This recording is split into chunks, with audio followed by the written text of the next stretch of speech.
Les hommes du GSO se positionnent devant la porte blindée. Ils la fracturent à l'aide d'un vérin hydraulique.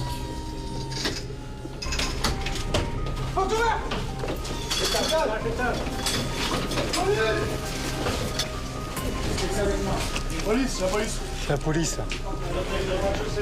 C'est bon, objectif noté. C'est bon, ils peuvent rentrer? Ouais. Tout le monde peut rentrer? Ouais. La route est libre. Mathieu, l'officier de police judiciaire, peut maintenant entrer en scène. Il est là, monsieur. Bonjour. Vous êtes placé en garde à vue, vous en doutiez? Hein? Savez-vous pourquoi? Non? Bon, trafic de stupéfiants, ça vous parle? Eh ben voilà, vous savez ce que c'est qu'un trafic?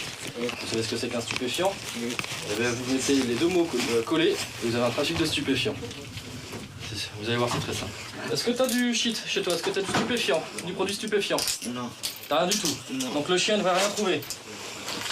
Il y a le chien qui est là, on va le faire passer. Hein. Dans l'appartement, le chien ne va en effet rien trouver.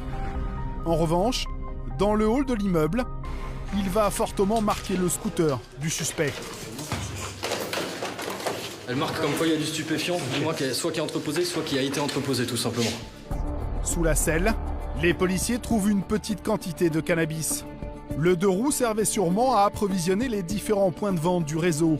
Mais dans ce type d'affaires, les dealers sont prudents et ne stockent pas de marchandises chez eux. Sur l'opération, c'est un grand classique. En matière de stupéfiants, les individus ont rarement le produit à domicile. Donc pas de grosses découvertes.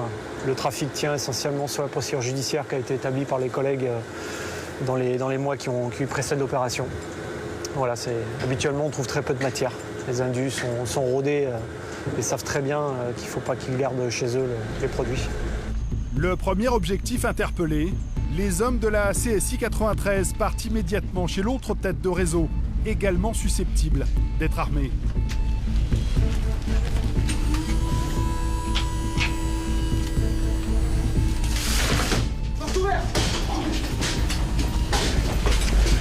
La police. Vous vous levez, c'est la police. Le bassin de la vue, il comptait ce jour sur 40 pour trafic de stup. D'accord. Là encore, la perquisition ne donnera rien. Mais pour Christophe, les objectifs sont remplis. L'effet de surprise était total. Les deux objectifs dormaient encore quand on les a interpellés. Donc pour nous, la mission est réussie puisque l'effraction a permis de rentrer rapidement dans les lieux et d'interpeller sans incident les deux objectifs. Les deux dealers sont placés en garde à vue au commissariat d'Aubervilliers. Mis en examen pour trafic de stupéfiants, ils risquent jusqu'à 10 ans de prison. La lutte contre la drogue et les violences dans le 93 est une guerre d'usure, une guerre de position. Chaque opération de la police freine les activités des délinquants, du moins pour quelques jours.